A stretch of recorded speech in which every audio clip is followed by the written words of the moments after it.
Hello, welcome back to my channel. ഞാൻ ഇന്ന് എല്ലാവർക്കും അടുക്കളയിൽ ഉപകാരപ്പെടുന്ന കുറച്ച് ടിപ്സാണ് ഷെയർ ചെയ്യാൻ പോകുന്നത്. ഇതുപോലെ എല്ലാവർക്കും ഉപകാരപ്പെടുന്ന കിച്ചൺ ടിപ്സും കുക്കിംഗ് ടിപ്സും ഒക്കെ ഷെയർ ചെയ്യുന്ന വീഡിയോ ഞാൻ മുമ്പും ചാനലിൽ അപ്ലോഡ് ചെയ്തിട്ടുണ്ട്. അതിൻ്റെയൊക്കെ ലിങ്ക് ഞാൻ ഡിസ്ക്രിപ്ഷനിൽ കൊടുക്കാം. ഒന്നാമത്തെ ടിപ്പ്, ഏത്തപ്പഴം പെട്ടെന്ന് പഴുത്ത് പോകാതിരിക്കാനുള്ള ടിപ്പാണ്. അപ്പോൾ രണ്ട് രീതിയിൽ നമുക്കിത് ചെയ്യാവുന്നതാണ്. അപ്പോൾ ആദ്യത്തെ രീതി എന്ന് പറയുന്നത്, നമുക്ക് ഇതുപോലൊരു പ്ലാസ്റ്റിക് കവർ വേണം. പിന്നെ വേണ്ടത് ഒരു റബ്ബർ ബാൻഡാണ്. ഇത് നമ്മുടെ സാധാരണ പ്ലാസ്റ്റിക് കവറിൽ നിന്നും ഞാൻ ഒരു പീസ് കട്ട് ചെയ്തെടുത്തതാണ്.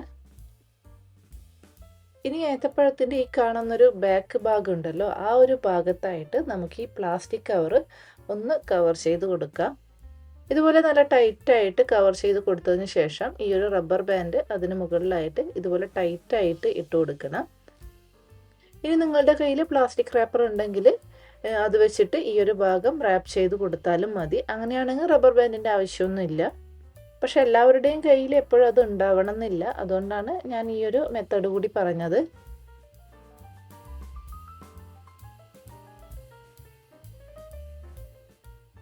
ഇതുപോലെ നന്നായിട്ട് റാപ്പ് ചെയ്തെടുക്കണം. ഇനി നമുക്ക് രണ്ടാമത്തെ മെത്തേഡ് നോക്കാം. ഈ ഒരു മെത്തേഡിൽ നമ്മൾ പ്ലാസ്റ്റിക് കവറിന് പകരം ഇതുപോലൊരു അലൂമിനിയം ഫോയിലാണ് എടുക്കുന്നത്.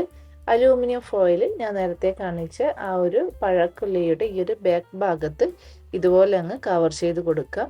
അലൂമിനിയം ഫോയിൽ ആയതുകൊണ്ട് നമ്മൾ റബ്ബർ ബാൻഡ് വെച്ച് ടൈറ്റ് ചെയ്ത് കൊടുക്കേണ്ട ആവശ്യമില്ല. അത് ഇതുപോലെ അങ്ങ് പ്രസ് ചെയ്ത് കൊടുക്കുമ്പോൾ തന്നെ അവിടെ നന്നായിട്ട് അങ്ങ് ഒട്ടി നിന്നു. ഞാൻ മിക്കവാറും നാട്ടിൽ നിന്ന് വരുമ്പോൾ ഇതുപോലെ ഏത്തപ്പഴം കൂടുതൽ കൊണ്ടുവരാറുണ്ട്. അപ്പോൾ അങ്ങനെ കൊണ്ടുവരുമ്പോൾ മിക്കവാറും പഴുക്കുമ്പോൾ എല്ലാം കൂടി അങ്ങ് ഒരുമിച്ച് പഴുക്കും.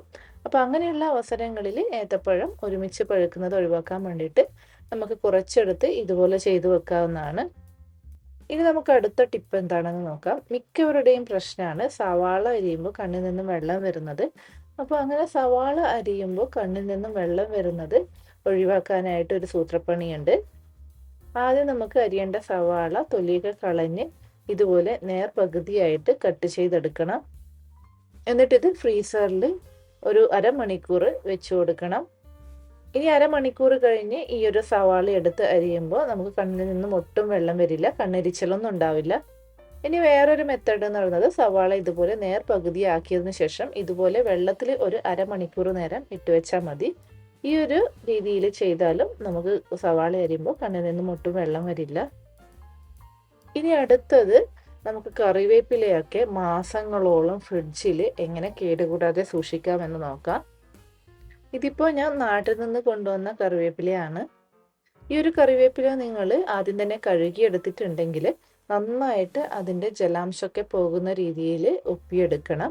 ഇതിപ്പോൾ ഞാൻ നാട്ടിൽ നിന്ന് കൊണ്ടുവന്ന കറിവേപ്പില ആയതുകൊണ്ട് തന്നെ കഴുകിയെടുക്കുന്നൊന്നുമില്ല. നമ്മളത് ഓരോ ആവശ്യത്തിനും എടുക്കുമ്പോൾ അപ്പോൾ കഴുകാറാണ് പതിവ്. ഇനി ഈ കറിവേപ്പില നമുക്ക് ഓരോ ഇലയായിട്ട് അടർത്തിയെടുക്കണം. എന്നിട്ട് ഒട്ടും തന്നെ ജലാംശമില്ലാതെ ഇതുപോലുള്ള എയർ ടൈറ്റ് കണ്ടെയ്നറിലാക്കി ഫ്രിഡ്ജിൽ സൂക്ഷിച്ചാൽ നമുക്ക് മാസങ്ങളോളം ഇത് കേടുകൂടാതെ നിൽക്കും. അടുത്ത ടിപ്പ്, നമുക്ക് കടലക്കറി ഉണ്ടാക്കുമ്പോൾ തേങ്ങ ചേർക്കാതെ തന്നെ കറിയുടെ കൊഴുപ്പ് കൂട്ടാനുള്ള ഒരു ട്രിക്കാണ്. നമ്മൾ വേവിച്ച് വെച്ച കടലയിൽ നിന്നും കുറച്ചെടുത്ത് മിക്സിയുടെ ജാറിലിട്ട് ഇതുപോലെ നല്ല പേസ്റ്റ് രൂപത്തിൽ അരച്ചെടുത്ത് ആ ഒരു കടലക്കറിയിലേക്ക് ചേർത്ത് കൊടുത്താൽ മതി. ഇങ്ങനെ ചേർത്ത് കൊടുക്കുമ്പോൾ കടലക്കറിയുടെ കൊഴുപ്പും കൂടും. വീട്ടിൽ കടലയൊക്കെ കഴിക്കാൻ മടിയുള്ള കുട്ടികളുണ്ടെങ്കിൽ ഇങ്ങനെ ചെയ്ത് കൊടുത്താൽ അവരും കഴിച്ചോളും. അപ്പോൾ ഈ ഒരു രീതിയിൽ നമുക്ക് തേങ്ങയൊന്നും ചേർക്കാതെ നല്ല കൊഴുപ്പോട് കൂടിയ കടലക്കറി ഉണ്ടാക്കിയെടുക്കാൻ വേണ്ടി പറ്റും. അടുത്തത്, നമുക്ക് സേമിയ പായസവും പാൽപ്പായസമൊക്കെ ഉണ്ടാക്കുമ്പോൾ ടേസ്റ്റ് കൂട്ടാനുള്ള ഒരു ചെറിയൊരു ടിപ്പാണ്. ഇത് വാനില എസൻസ് ആണ്. സേമിയ പായസവും പാൽപ്പായസവും ഒക്കെ ഉണ്ടാക്കി അവസാനം ഈ ഒരു 1/4 ടീസ്പൂണിനും കുറവായിട്ട് വാനില എസൻസ് ചേർത്ത് കൊടുത്താൽ മതി.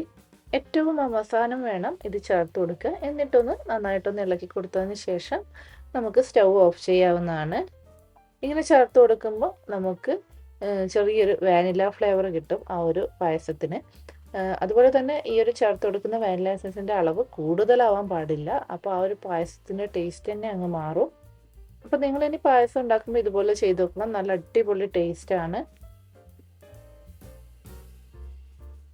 അടുത്തത് തീയലും എരിശ്ശേരിയും വറുത്തരച്ച സാമ്പാറൊക്കെ ഉണ്ടാക്കുമ്പോൾ ഇതുപോലെ തേങ്ങ വറുത്ത് നമ്മൾ ഫ്രിഡ്ജിൽ സ്റ്റോർ ചെയ്ത് വെക്കുകയാണെങ്കിൽ ആവശ്യം ഉണ്ടാകുമ്പോൾ നമുക്ക് ഇതുപോലെ ഒന്ന് ചൂടാക്കി എടുക്കുകയോ വേണ്ടു. അപ്പോൾ ഓരോ തവണയും തേങ്ങ വറുത്തെടുക്കുന്നതിന് പകരം നമ്മൾ കുറച്ച് തേങ്ങ ഇതുപോലെ അങ്ങ് വറുത്തെടുത്ത് സൂക്ഷിച്ച് വെക്കുകയാണെങ്കിൽ നമുക്ക് എളുപ്പത്തിൽ തീയലും എരിശ്ശേരിയൊക്കെ ഉണ്ടാക്കാം. അപ്പോൾ നിങ്ങൾക്ക് എല്ലാവർക്കും ഇന്നത്തെ വീഡിയോ ഇഷ്ടപ്പെട്ടെന്ന് വിശ്വസിക്കുന്നു. ഇഷ്ടപ്പെട്ടാൽ ലൈക്ക് ചെയ്യാനും ഷെയർ ചെയ്യാനും കമൻറ്റ് ചെയ്യാനും മറക്കരുത്. വീണ്ടും അടുത്ത വീഡിയോയിൽ കാണാം. അതുവരേക്കും ബൈ ബൈ.